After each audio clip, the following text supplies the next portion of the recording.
What we do here is go back. I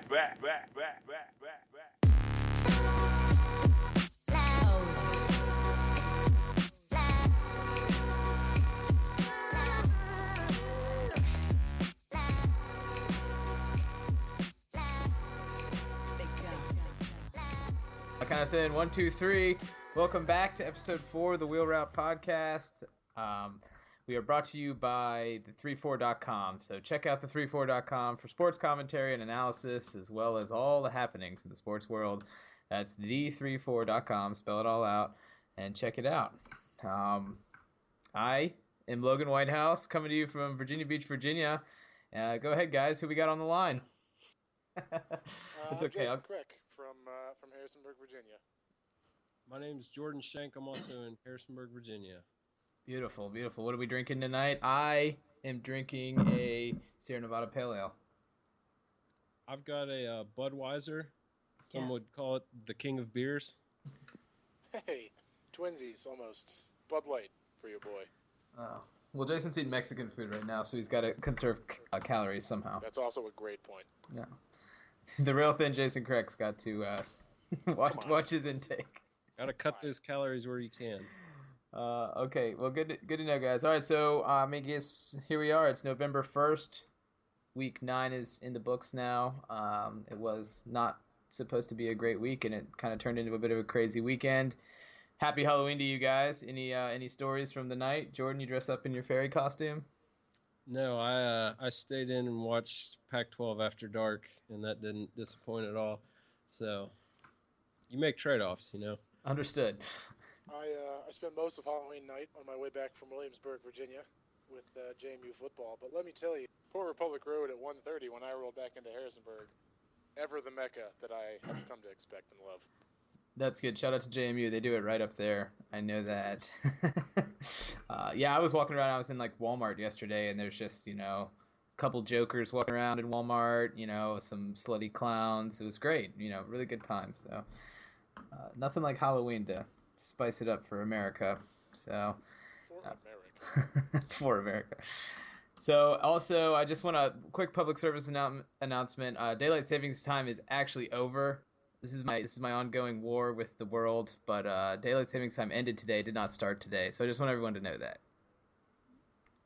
Are Thanks. We good? Are we all The listeners come Are we all clear? Very good. Okay, so let's get to some news from this weekend. I guess first we'll start off with I guess we could maybe just talk about the crazy Miami-Duke game. I don't know if you guys got to see much of it. I'm sure you saw the fallout from it. But it looks like the ACC handed down some probably unprecedented punishment for some refs, and they got suspended for 2 ACC games, the whole crew.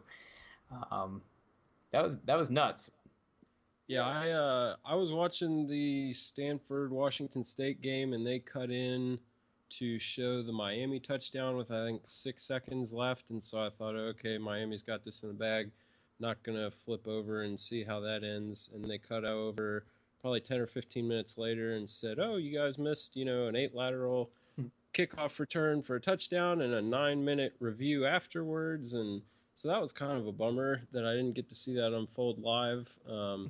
But when you have as much fallout as there was on Twitter from just regular Joes pointing out how many mistakes were made, you can't really let that crew go unscathed, so to speak. You got to drop the hammer in some form or fashion. So I think it was expected.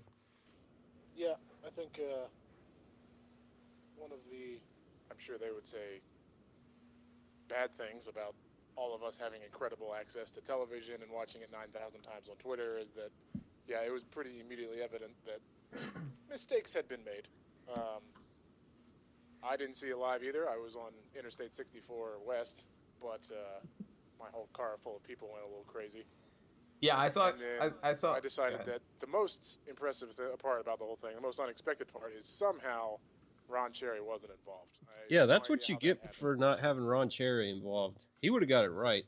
Darn right. Yeah, I saw it come across Twitter, Jordan. I was doing sort of the same thing you were doing, I think, watching the Washington State game. Or maybe maybe it was still Temple and Notre Dame at that point. That game was actually strangely enthralling. I don't know why. I've never watched a Notre Dame game for that long, but I just saw everybody started tweeting, Miami, Miami. So I went and looked, and I cut in the middle of the review, and I got to see the first time that the ref came out and made his first initial attempt to clarify what was going on, in which he said he turned on his mic and pretty much just said, "We don't know what's going on, but the play is still under review." Correction. Yeah, he immediately regretted that walkout.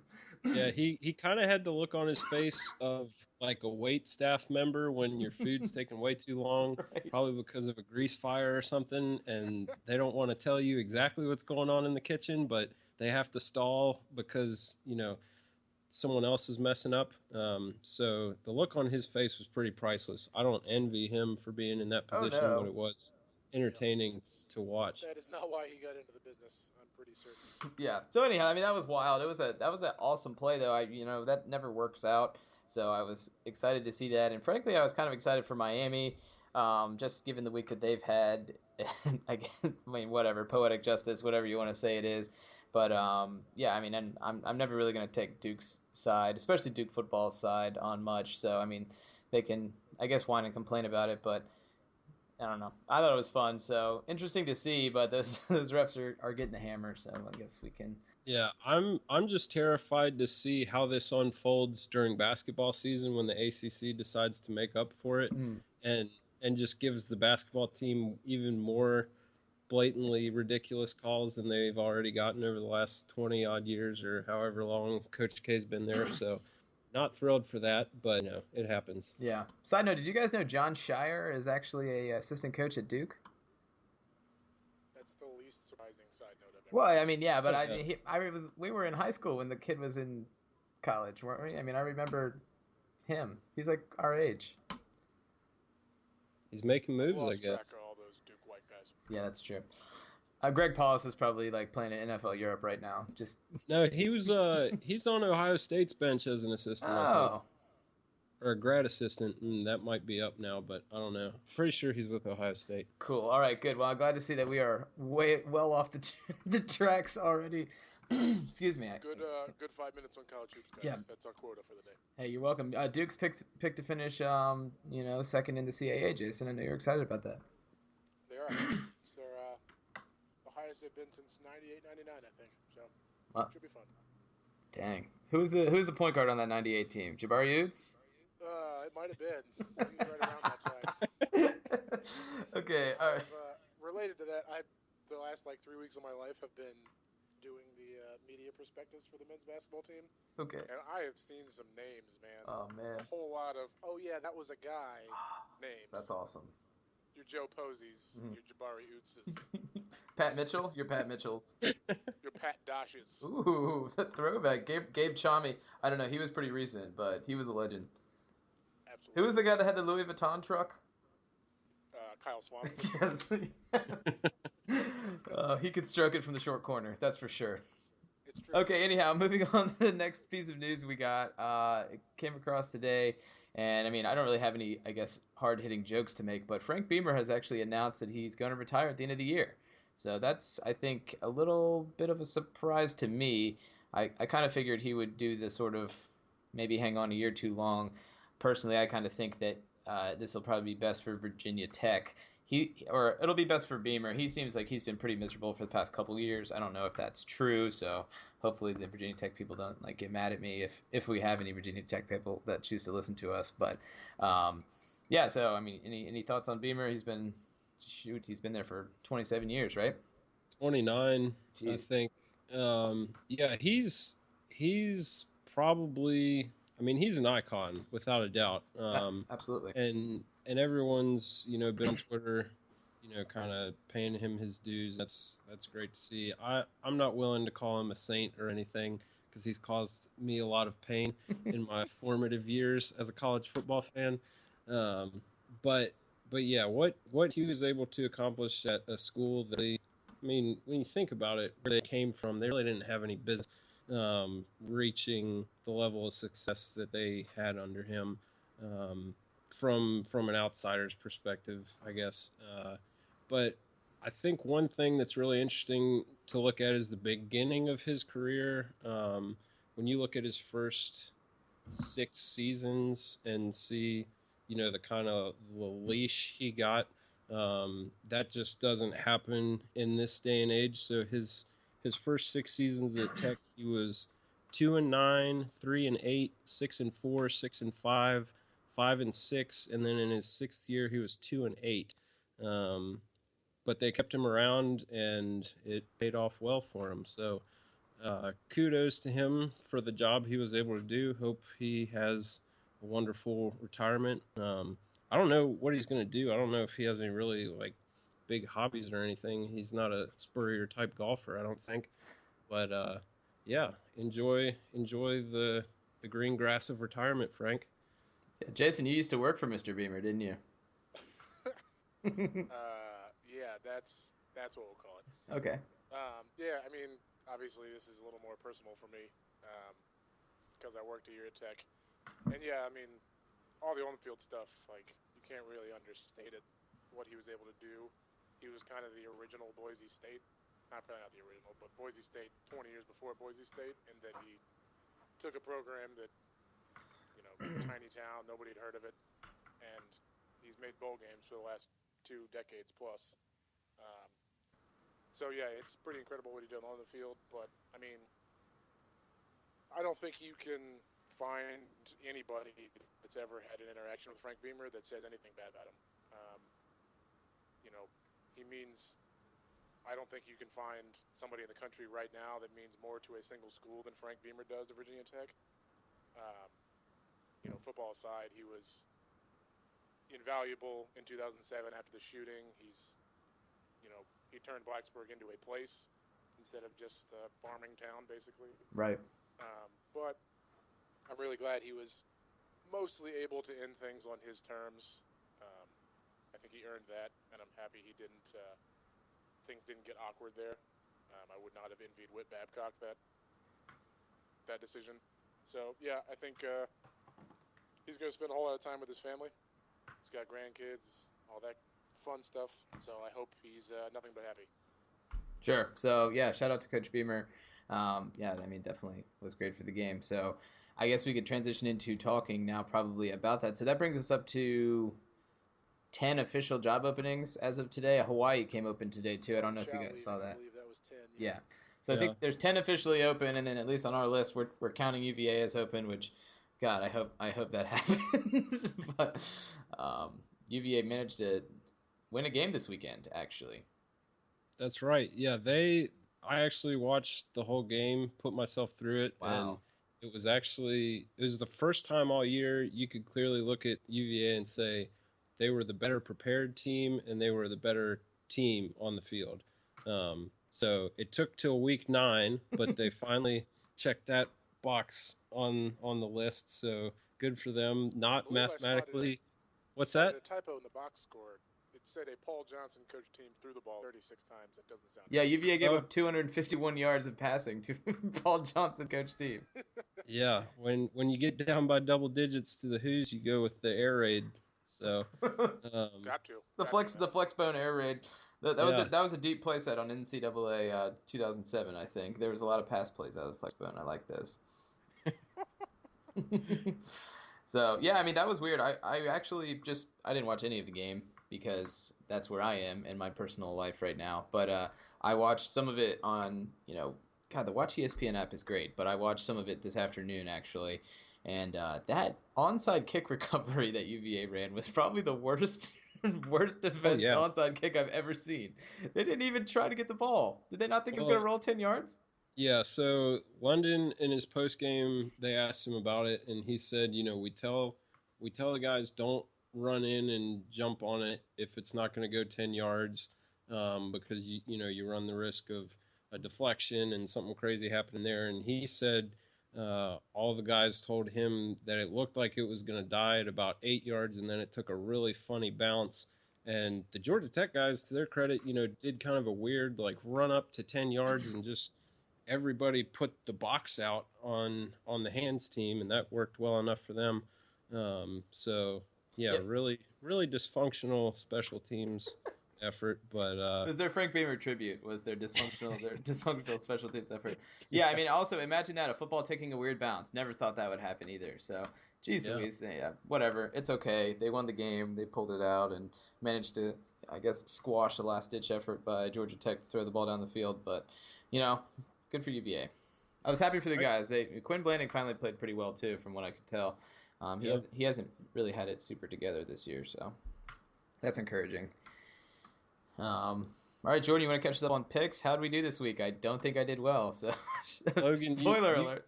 you are correct in assuming that, but you're consistent. So Yes. you've been 1-3 all 3 weeks Okay. across the board. So you're sitting at 3-9. Jason went 3-1. He's at 8-4 so far. I went 2-2. I'm at 7-5. So the first game we had was UNC at Pitt. That was Thursday night. UNC won by a touchdown at Pittsburgh. Did either of you guys get to catch any of this? Have any thoughts? Yeah, I watched some of it. It looked like Pittsburgh didn't show up for a home game. It was weird. Yeah. I thought they were. I actually thought Pittsburgh was sneaky good, and they looked sneaky bad in this game. So I don't know. They just looked not so good, and I continue to be sort of nonplussed with North Carolina as well. But they find a way to win, and that has to start counting for something eventually. So good for North Carolina, and Larry Fedora. I've always kind of liked Fedora, so happy for him. Good for you for being so nonplussed. Oh, thank you. Jason, did you catch any of this game? I did not. It seems like it was like a week and a half ago, but I don't. I think I might have seen it on a television somewhere as I was moving past it, but I was. Yeah, no, that's otherwise fair. engaged. Yeah, I did watch most of it. I thought UNC actually looked better than they have the times I've seen them so far all year, especially in the first half. They jumped out to a pretty good start, and I thought, they outplayed Pitt more even than the score indicates for that. So they are the only remaining team in the Coastal Division with an undefeated conference record. They're going to host Duke this week. We'll probably touch more on that a little bit later. Ooh, all right. But good for the Heels. The next game we had was, I guess if we're going in chronological order, we'll take the UF and Georgia game. Florida won handily, 27-3. Logan, you wanna do us the honors here? Sure, I can do the honors. I watched all of this game. Logan, did you watch this game? I watched all the game, Jason, and I watched it with a room full of Georgia fans. It was a little awkward. They actually did leave to take their daughter tailgating, trick or treating, as they call it, not tailgating, but Just maybe tailgating. yeah. So I watched with them, which was fun. Boy, Georgia looked bad. I mean, they looked really, really bad. This was a horrible game. I mean, we might touch on it again later in our sad or worst moments of the weekend. But I was kind of banking on I guess rejuvenated Georgia team coming in and at least putting up a fight, because this game tends to usually mean a lot for both teams. And Georgia looked really bad. They had nothing on offense. They started their third string quarterback, who his name was like Fatan Batua, which was, I mean, not that that's not a problem. The young man can start a football game if he wants to, but it was, I think he'd thrown 6 passes in his career, and then you're going to throw him out there against that secondary. He threw 4 picks in the game. He was held under 50% completion percentage. And Florida ran the ball well. Treon Harris did not play super well. I think he started 2 for his first 11. But eventually got it together and almost, I think, got up over 50% completion percentage on the game. But I think I read that Florida has completed 11 or something passes against Georgia in the last 2 years, and they've beaten Georgia by combined 42 points, which is pretty crazy. So I don't really know what's going on with Georgia. They seem really listless. That's not a good sign for Richt. I mean, I'm still firmly on board the Mark Richt is a good coach train, but that was a pretty damning effort out of Georgia. I'll say that. Good coach in Charlottesville tends to too, Logan. I would take that every day of the week, Jason.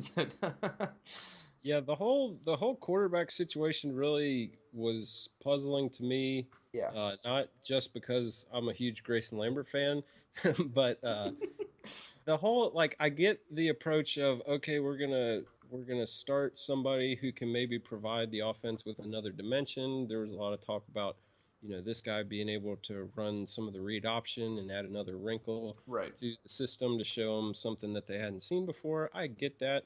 But I think Rick had also said something to the effect of, I'm going to start this third stringer, but I'm also going to play more than one quarterback. And I don't think we ever saw that happen, which was a little head scratching. Yeah, he played. I mean, they looked really bad from the get go, and he played every snap for Georgia, if I recall correctly, which was, you're right, that was pretty weird. So, I mean, I don't know. Yeah. But like we said earlier, 10 at least 10 jobs open at the end of the year. It's not like Mark Richt's not gonna have options Right. if Georgia decides to cut him loose. So he'll be fine. All right, next game we had was Notre Dame at Temple. This was the game day game. Temple put up a heck of a fight, came up short at the end. Yeah. Notre Dame won 24-20. We all missed this game. Notre Dame was 10.5-point favorites, and I think we were all of the mindset that Temple had had a nice little run, but it was time for that to end. And I was very impressed with Temple. They had some nasty in them, had some attitude to them. The link was rocking up there, so good for those fans, and it was a fairly entertaining game to watch from my perspective. Yeah, absolutely. They look like they're a pain in the butt to play too. By the time you get to the fourth quarter, they're still slugging on you and coming at you like that. I mean, that's an interesting, I guess, style of football. I don't necessarily love watching it all the time, but it was a fun game to watch. A lot of passion, and that middle linebacker, I forget what his name was. He had a sort of a Eastern Bloc, consonant laden name, but for Temple, but he was good. That guy could Yeah, play, and he had a great straight hand gap too, which I love to see on a young man. So, yeah, Temple looked really good. I was really impressed. So, Matt Rule probably going to get some looks for bigger coaching jobs. So, I'm sure he'd be a good fit in Miami, but I doubt Miami goes to the Temple well immediately again. yeah, fool me once. Although I did see someone pointed this out on Twitter, though. There was a cut towards the end of the game. I think it was fourth and goal or something. Temple needed to score, and you see Matt Rule just calming his quarterback down, giving him the hand, like calm down, calm down, calm down. And then you see him go put his headset on, and then ask the offensive coordinator, "Okay, what are we doing?" Like you could just see it happen, and it was just so funny because he was like, Mister, cocksure coach. That's like, all right, easy, easy, easy. Okay, now what the hell are we gonna do? It was great.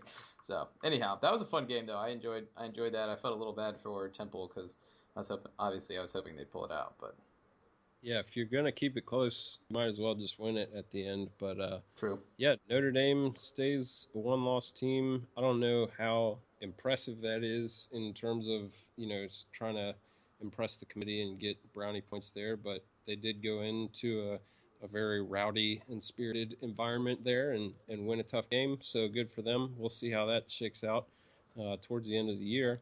But Jason, you got anything to add, or were you were driving for this one, right? I'm pretty sure I was in the car, but I heard tell on Twitter and whatnot that Temple was pretty feisty. So yeah, I would Yeah. have liked to see him win it just because of my affinity for chaos. But Notre Dame's got a lot of talent. What are you gonna do? Yeah, that's fair. All right, and the last game of the night was Stanford at Washington State. That took place 10:30 Eastern kickoff. We actually had the time change occur, I think, in the fourth quarter, so Whoa. that was pretty fun. Um, but Stanford pulled out a close one due to Washington State missing a field goal at the buzzer. Their field goal kicker had been 5 for 5 up to that point and just couldn't hit the sixth. So Stanford wins 30-28, but Washington State covers the 12 and a half, and we all got that game right. So yay Woo! us. Yeah, no, that was a fun game. I only made it. I don't know what happened last night. I fell asleep on the couch and woke up and was doing the whole like, oh, what time is it? It was like 10 p.m., which is a little bit sad. But That's so what then Pac-12 after dark I tells was you. I was able to rally and watch at least the first half of that game, and I watched most of the second half this afternoon. But yeah, it was a fun game. It's fun to see a Mike Leach team having some life again. College football is definitely more fun when his teams are good, I think. So, and Pullman seems like a scary place to have to go play a game. At Yeah. 10:30 p.m. Right. and Yeah, it was raining there, and it looked nasty. Washington State really looked like they had Stanford on the ropes there a little bit in the first half. Stanford, from what I saw, seemed to kind of hit their stride about midway through the third quarter. Got a couple of quick scores. But to Washington State's credit, they put something together at the end, got into field goal range. The last couple of plays, that sequence was a little puzzling to me. Logan, did you get a chance to watch those, that kind of set up the field goal? Yeah, I mean, I guess I was seeing it happen, and they just ran a play to the middle, and was that what it Well, was? so I guess they called a timeout, and they were on the left hash. You've got a left-footed kicker, and they ran the running back, and instead of running it to the middle of the field, he just kind of went straight between the tackles and kept it on the left hash. And I know a lot of people on Twitter were kind of questioning that move. Why wouldn't you just have the quarterback take it from directly under center and put it in the middle? So I don't know if Leach addressed that in his post game or not, but it was maybe it played a role, maybe it didn't. I don't know, but Sure. the end result is Stanford won the game and Yeah. Washington State didn't. The kicker, I mean, that kicker looked good too. I felt bad that he missed that one. I mean, Oh, yeah. Making 5 out of 6 makes you a pretty good kicker. Typically, it just sucks they all happen in the same game, and one was to win it. So, yeah, in the rain, I mean, good for him. He got to hold all of his kicks, but that was definitely not the best, prettiest way to, I guess, win the game. So, all right, well, there we go. So another 1-3 week for me. That moves me to what, 3-9 on the year? Yep. Awesome. Yeah. All right. Consistent. I'm only 2 100% weeks away from getting back into this thing, so look out, guys. Yeah. It's anybody's game.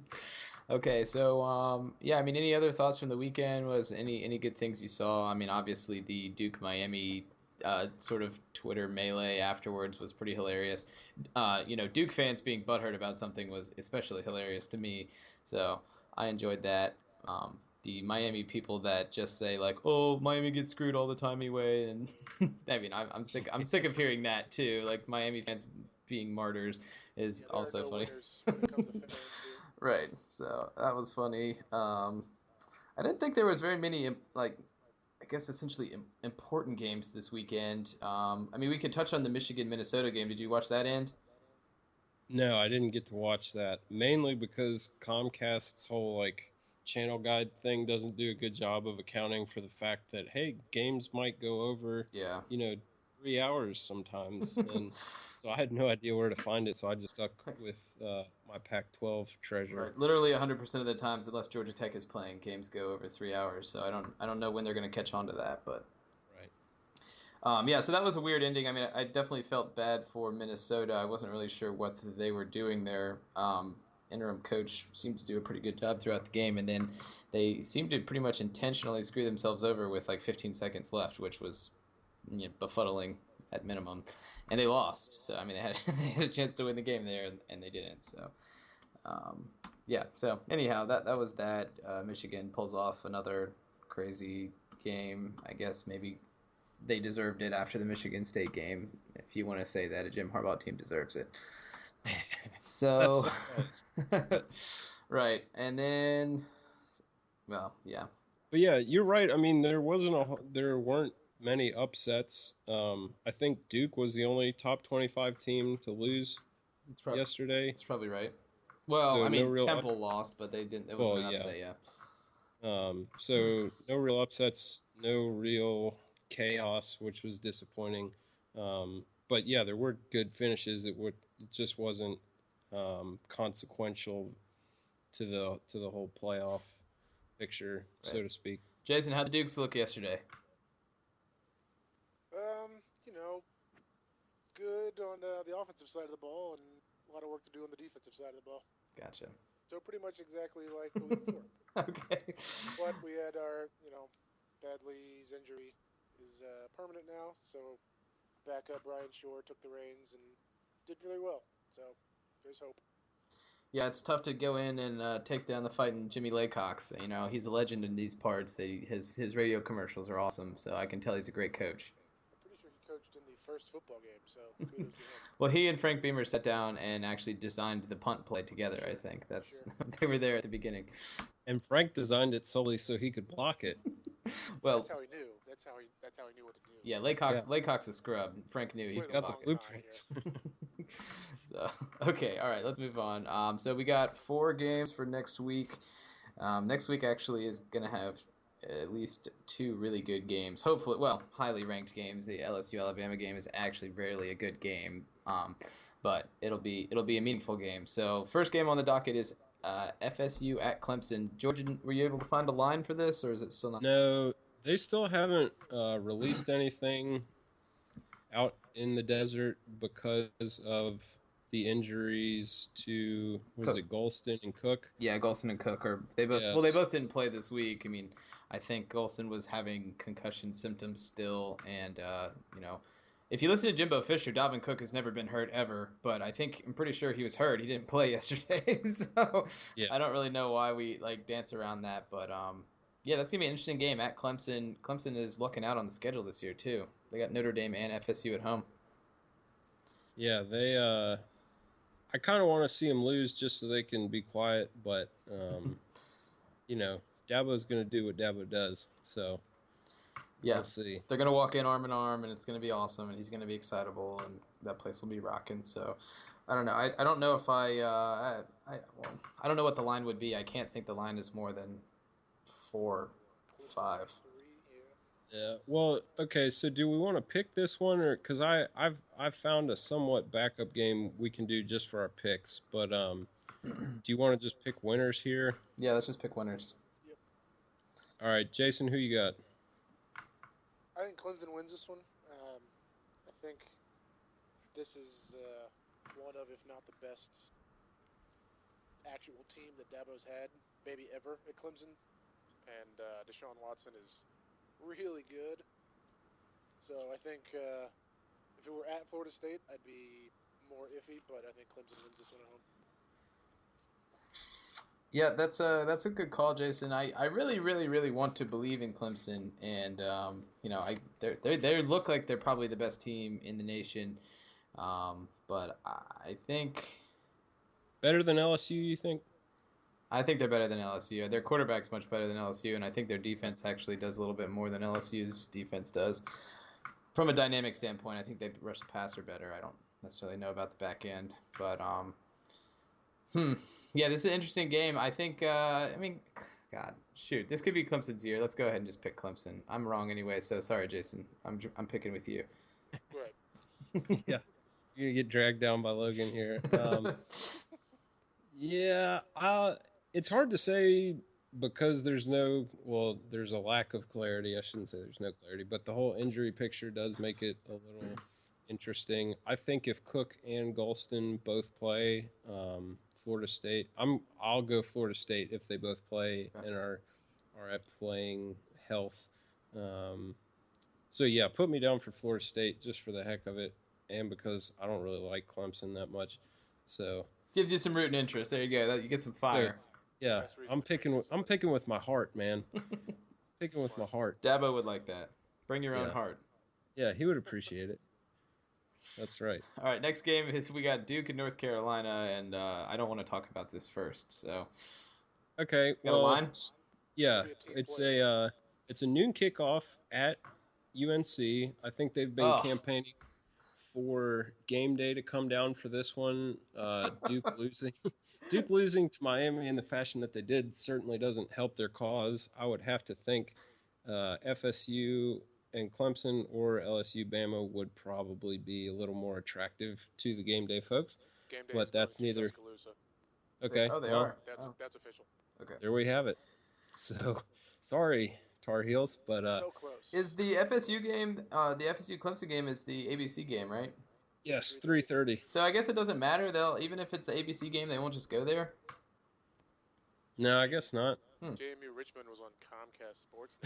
Okay, Okay, well, well- all right. Listen, man, I understand that. I'm just saying, if given the 2 8 p.m. games, I don't know why you'd be giving, I guess, all the pub to the CBS game if you're ESPN. I don't know if that matters at all, though, to them. It might not. I think they've stopped caring. Okay. I think back when game day was kind of growing, they wanted to corporate synergy things. Sure. But at this point, game day is its own monster and can pretty much do whatever it wants. Okay, that's good to know. I mean, that's a very mature point of view for ESPN to take, and I like that. But It's true. Yeah. All right, so back on track. Sorry. Duke at UNC. Noon kickoff. UNC is favored by 8. Let's go to Jason first here. Oh, thanks, guys. Yeah, I think Duke definitely covers, and I think they win outright. Actually, Wow. um, I know. I think they're probably pissed off about last week, deservedly so. Some would say, and I think they're not. I mean, I think if they win on Saturday night, they're a ranked team. So 9 points seems really high. It's not like Keenan Stadium is, a cathedral of tough places to play. Well, it So sounds like a traditionally, cathedral. no. Yeah. that's a fair point. Um, it's more like a cathedral than a football stadium. So I think Duke wins this one outright, but definitely covers. Yeah, that's a big pick there, Jason. Putting your big boy pants on for that one. Thanks. I'll go Duke as well to cover. I don't know if they win outright, but I think they're a more consistent team than North Carolina is. Just from what you get from them, and you can pretty much rely on that level of performance week in, week out. UNC, on the other hand, I kind of touched on this last week, but from my perspective, they're just kind of let's see which one shows up, and it could be beat somebody by 23, or it could be eke one out and pull away slightly in the second half, like they did against Virginia I guess a week ago or so. Yeah, that was last week, but yeah, UNC is just kind of a hard team to really pin down, so I'll go Duke to cover. I don't know that they necessarily win though. All right. Well, I need to make up ground on you guys, so I'll take UNC. But I do think I'll play the devil's advocate to your point, Jordan. I think UNC is probably due for an explosion. It seems like every time you watch them play, it's oh, this offense is just waiting to take off. Just wait, just you wait. And Marquise Williams is a good quarterback, and I think that they could win this game by 10. I don't think that's out of the question. So 8.5 is a big line, but I could see them winning. You know, 27-20 or even 34-27, something like that. All right. Well, that's a 7-point game, but anyhow, Yeah. you know what I'm saying. Yeah, that's neither here nor You're there. not in charge of building things. Easy. All right. So the third game we have is TCU at Oklahoma State. That's a 3:30 kickoff, and TCU is favored by only 4 points. Ugh. I'll go first. I like TCU all day in this one. Their defense has been playing a lot better. If I recall correctly, Oklahoma State hasn't necessarily played anyone of too great of substance yet. It is the Big 12, so I'm sure we'll know who they are in about 4 weeks. But yeah, TCU's looked really good. They're an absolute death machine on offense, and on defense they've actually been playing better, and I think they're getting a little healthier. So I like TCU and with the points. Yeah, All right. I'm going TCU as well, just because that offense is horrifying. I think. I mean, they don't. Oklahoma State doesn't have bad wins. They won at West Virginia. They won at Texas Tech last night. Mm. They won at Texas. Mm. But that being said, I mean, TCU just looks like a force right now. Trevon Boykin is super fun. And, more importantly, whatever the over is, I'm going to take that. I don't know what it is. Sure. It might be 95. Bonus dollars from Jason. Going with the over. Yeah, Oklahoma State rather dropped 70 on Texas Tech yesterday, so they can sling it around the yard for sure. Yes. I definitely think this should be an exciting, high-paced, just throw until your arm falls off kind of game, which I'm very excited to watch. 4 seems really like a small line, so I'll go Horned Frogs as well. Logan, like you said, I think they're getting healthier on defense. And if you're giving up 53 to Texas Tech, who Oklahoma absolutely destroyed last week, that probably doesn't bode well for TCU coming to town. So I'll take TCU to cover pretty easily here. Yeah. I think we'll find out, as the announcers would say, we're going to find out a lot about Oklahoma State this weekend. So Yeah, we're going to learn a lot about this team. you can throw the records out the door when these two teams play. Right, whatever that means. Exactly. Final game, and this one is kind of the headliner of the weekend in many people's minds. LSU and Leonard Fournette going to Tuscaloosa to play the Tide in Alabama. Alabama is 5.5-point favorites.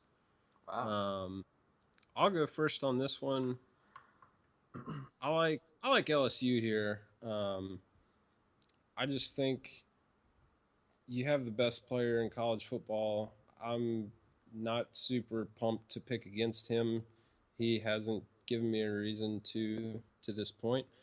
I just think him against the Alabama defense is going to be an awesome matchup. I hope it'll be kind of the fight that everyone wanted to see when they paid $100 for Mayweather and Pacquiao back in May, and then they didn't. So hopefully we'll see a little bit more blow by blow here, so to speak. But I like LSU and Crazy Les Miles to go into Tuscaloosa and at least cover, hopefully win outright, and kind of quiet down the Bama fans for the rest of the year. Yeah, I agree. It feels like the game where Leonard Fournette kind of seals the Heisman. Feels like he's going to go off for like 150, 200, and two scores. Um, yeah, I think LSU wins outright, which will definitely make Paul Feinbaum's show really fun next week. Oh yeah, set the DVRs. Yeah, so I'll be excited for that. But yeah, LSU to win. Wow. Okay. Well, I feel like we've forgotten that Nick Saban coaches Alabama. Alabama's had their wonky loss this year. I think Alabama's front seven is probably the best front seven in football, and Fournette's really good, and I think he's going to get his ho hum 180 yards, probably, which is scary to say, but I watched LSU play a little bit. They're probably that classic team that plays to the level of their competition, which makes them a little hard to judge. But I don't know. I think Alabama definitely wins this game. You said the line was 5.5. Yes. Jeez, man, guys. I'll take Alabama because I need to pick up a game on you guys, and that's smart gambling advice, right? I think that logic, it's worked for me in the past. What's important is our personal three-way competition. Right. Screw, So yeah. I agree with this. Well, no, but I mean, I just feel like Nick Saban you probably got the best coach in the business, arguably, whatever. On one side, who's had a full bye week to prepare for this. Now, I guess Les Miles has had a bye week too to prepare, which is fine. But I mean, what they installed like some fake kicks or something. I don't imagine the stuff he dreamed of. I don't think LSU's quarterback brings a ton to the table. He's looked a little bit better, but unless they can get some just big coverage busts against Alabama, I don't see them being able to move the ball mega effectively, which maybe is I guess a problem. I should have taken the points, but I think I don't know. I just think I like Alabama. I think Alabama's motivated. I think LSU's riding pretty high right now, and I'll never probably pick against a motivated Nick Saban. Yeah, I mean, the coaching is probably going to play a factor here, in one way or another. Whenever LSU and Alabama play, I always think of Spencer Hall perfectly described what it's like when LSU plays Alabama, and he described it as Les Miles as this like giggling monkey just kind of throwing bananas into Nick Saban's like flawless machine, while Nick Saban just stands there and gets angry. Yeah, that's very good. So it's going to be which one of those gives, and I'm excited to see which one. Yeah, no, I feel like, these two teams are similar in a few regards. They both have some stud running backs, Derrick Henry for Alabama. The quarterback play from Alabama really hasn't been that impressive to this point. I guess, are we comfortable saying it's been better than LSU's? I think so.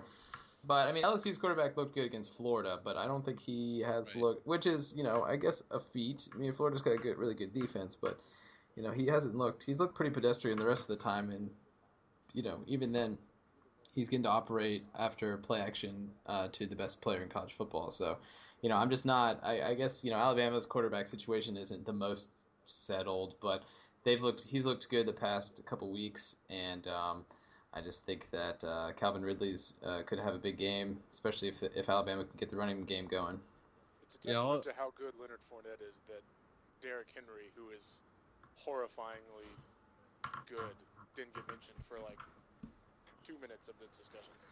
Oh yeah, he's kind of an afterthought and that's a ridiculous thing to admit, but it's the way things are right now. So, but yeah, it'll be interesting. Tickets on StubHub for this game are $215, so that's kind of nuts. Yeah, that's like a week's worth of work down in Alabama, isn't it? Oh, probably. Sorry, Alabama listeners, both of you. Well, South Alabama. It's a week worth of work in South Alabama. Now No, it's all done in love.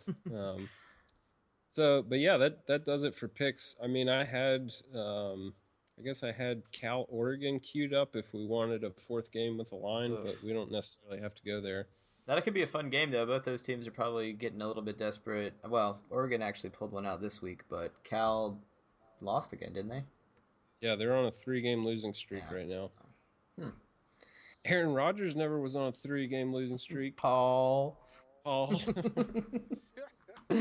right, that's good. Do we want to touch on anything else? I mean, we talked about the coaching situation. Do we want to ponder about who potentially Virginia Tech could go to? Well, now that it's real life, I don't know, because that's just kind of a terrifying subject for me.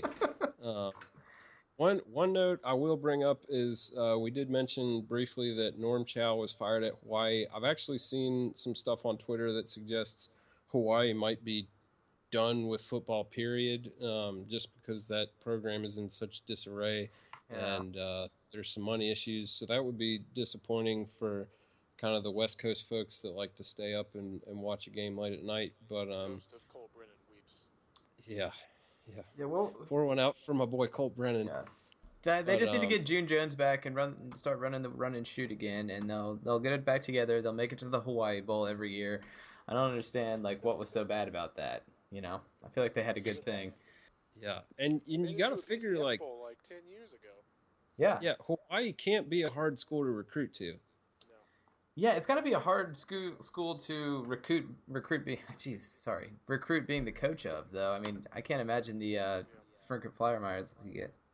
It's also got to be expensive to operate an athletics department at that place. Right. Okay, Jason, we get it.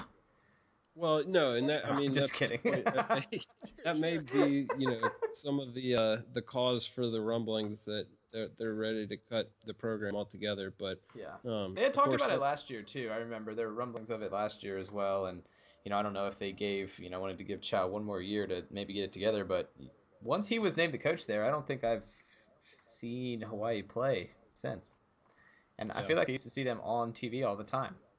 So. Yeah. Well, okay. On the subject of Virginia Tech, why don't we say where we've got this job ranked in terms of attractiveness from a coaching candidate perspective, in terms of all the jobs that are open? I think I probably have it. Well, it's definitely ahead of Minnesota. Correct. I have it ahead of Maryland. I have it behind Southern USC and South Carolina. So. Probably 3 right now, but I think Miami and Virginia Tech, in my mind, are tied. And I think I'm a little more bullish on Miami than you guys are, just as a job. I understand the situation isn't that great, but I think as a job, it has a lot to offer, and I think that it has a lot of different stuff to offer than Virginia Tech. Pretty much all the things Virginia Tech doesn't have to offer.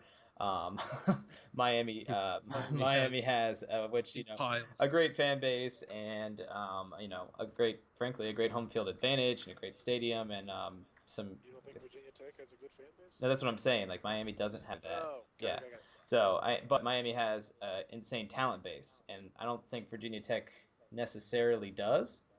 if that's a fair point. I mean, I think Closest thing they have is a 757. yeah, and they've done a good job of Certainly not the recruiting. sole stakeholder there Right. anymore. They've done a good job of recruiting there for the most part, but I think that if a team could actually really grab a hold of that area, this area, I should say, they'd be making some hay. But yeah, so I, Secret doubt I about I sort of see them as like 3A and Miami as 3B. Okay, Yeah, it's Jason. probably pretty accurate. I think it's yeah. I think that top tier USC and South Carolina. There's just so much. There's a lot of history and SEC and Pac-12 money in play, and that's a whole nother animal. Mhm. I definitely think Virginia Tech's better than Maryland, Yes. and any of the others that have come open. So I think three, and yeah, we can go back and forth on Miami. I think I would agree with you. Cool. Yeah, I've definitely got Southern Cal at number one, USC East at number two. I'm tempted to put Maryland at number three, just Hmm. because we've kind of talked about the possibility of the whole Mid Atlantic coaching void opening up this offseason. There's a lot of talent in the DMV area that I think if one guy, like you said, Logan, can really get out in front of putting footholds in the Northern Virginia and the Maryland and the 757 area, and even some of North Carolina, um, here and there, then that'll go a long way. I think Maryland's going to pay plenty of money for a name coming up. They've got Under Armour backing them. It's not a nice place to be. College Park has never won any, you know, wonderful places to retire awards uh, like some of the other locales on this coaching list. But I'm tempted to put Maryland there.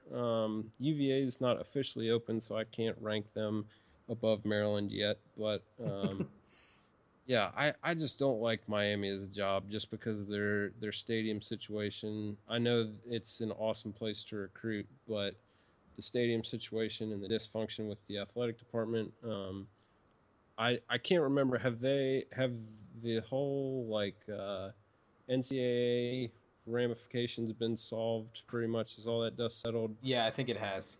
Okay, all right. So good for them. They got that out of the way. Right. But I still don't love that as a job. Didn't I see that right after they announced the firing? I mean, there was a $270 million something project athletics upgrade thing for University of Miami going through. Jason, did you see anything about that? I don't know the details off the top of my head. Yeah, I mean, so basically someone wrote a check, Right. I and think they Mr. realized there's Golden got work to be fired. done. Yeah. Let me Yeah, see if well, I can.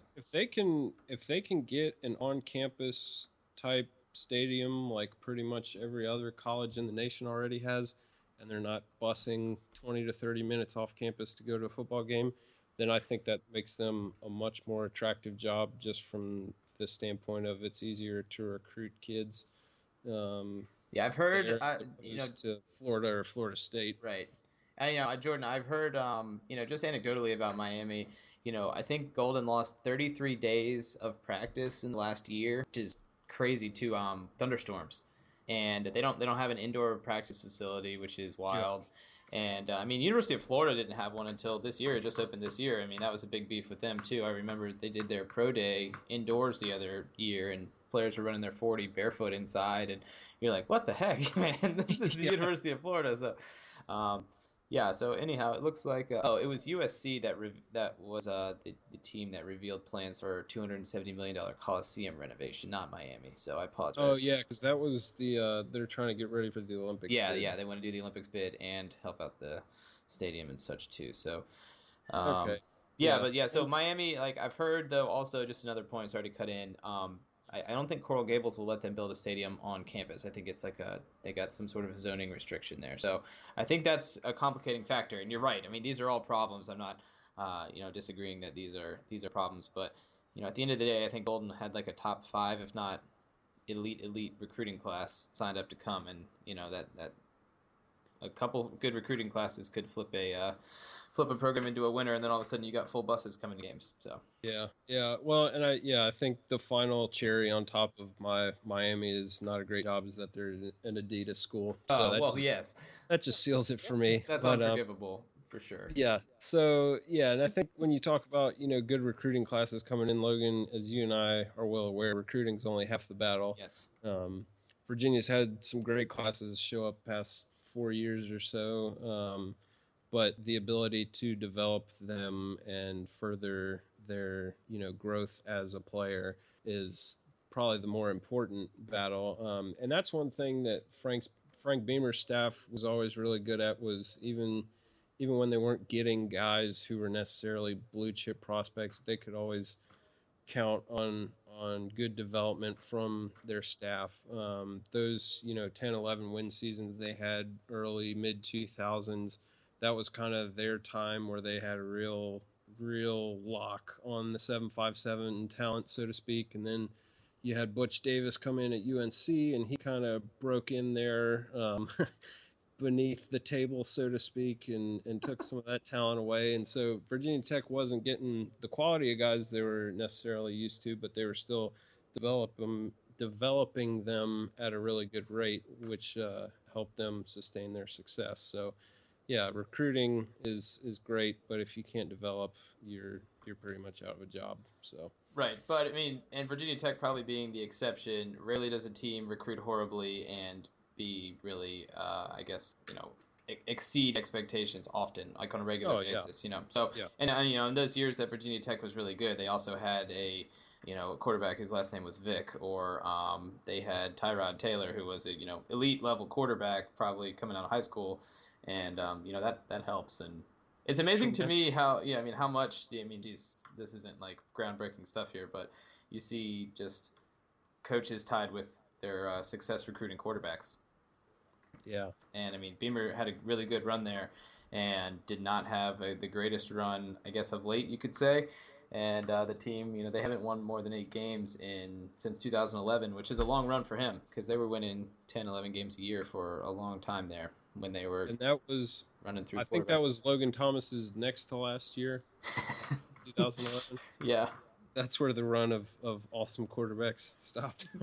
I mean, listen, Logan Thomas, he will forever be my favorite Virginia Tech football player. So. And not just because we share a name. Yeah, there you go. So anyhow, okay, well, I'm sure we'll come back to this conversation. I find this conversation super fascinating. I love prognosticating where coaches are going to go, and as you guys know. So, anything else you want to touch on? Anybody been watching Steph Curry play basketball? He's pretty good. Yeah, he's incredible. Hope for his sake the ankles stay healthy, because that was kind of his big thing early in his career. Was he'd start getting on a tear and start really feeling it, and then one of the ankles would fail him, and so it seems like he's got it figured out though, and that's pretty scary for the rest of the NBA. But he's been deadlifting a lot, man. It's the deadlifts. They really strengthened his ankle. I read an article about it. He's been deadlifting. He's wearing those nice Under Armour shoes. He's good to go. It's nice. well, good for my man Steph Curry. Yeah, exactly. So, all right. Well, I think that's about it for this week. So we'll look forward to hopefully a good slate of games this weekend. You guys gonna watch Florida Vandy at noon? Huh? No. Hopefully I'll be fishing again this weekend, but definitely we'll be off the water in time for LSU Alabama. Are you going to the lake? No. Possibly going up to central Pennsylvania to do chase some brown trout. Good luck. Yeah. Good luck with that. That sounds fun. The Dukes are on their bye this week, so I get to watch some college football. Jason. Oh man. Leave a dent in the couch, I'll be honest with you. Sweet. Yeah. Ask Jordan for his Watch ESPN login. You can watch every game from the whole season. Just get caught up. Just get your hard drive filled. That's smart. That's real smart. That's real smart. Watch it on like 4x speed and just drink a bunch of beers. So. Stay sharp. All right, guys. Well, I'll sign us off here. Thanks everybody. If you guys are still listening, God bless you. Thank you so much for joining us on this wild adventure. Again, my name is Logan Whitehouse. You can find me on Twitter at LogOnTheDawn. You can find the show at The Wheel Route on Twitter. We don't have a lot of Twitter followers, guys, so if anybody wants to follow us on Twitter, it's a pretty good time. We don't tweet there though, so it doesn't really matter. I tweet out the Start show. pumping Okay. this at the beginning of the show. Nobody really. Yeah, that's a good idea, Jason. We can do that. Let's do that next week. All right. And then you can also send us an email to wheelroutepodcast@gmail.com. You can also find us at the34.com, along with a lot of cool and unique sports content, videos, some fun stuff for you guys on there. And I think our show is actually going to be going up on YouTube pretty soon, and we're looking to make a move to get us on iTunes as soon as well. So you can hopefully find us in all those spots. I think Google's going to start hosting podcasts too, so hopefully we can find some way to automate this and get our podcast up to as many people's ears as possible. We're going global. That's right. That's right. So, hey, and if you guys got a sandwich shop that you want us to talk about and want to give us some money, that's fine too. I can do that. So go ahead, guys. Sign off, please. Yeah, I'm Jason Kreck. Again, at Twitter, at Jason Kreck. It's complicated. That's KRECH for you guys that are spelling at home. Yeah, no silent K on the end of that. Very German. Yeah. My name's Jordan Shank. I'm at Shank Jordan on Twitter. Thank you guys so much for listening and sticking around to the bitter end. We dearly appreciate it. Peace. Jason, you gonna say go Dukes? Go Dukes.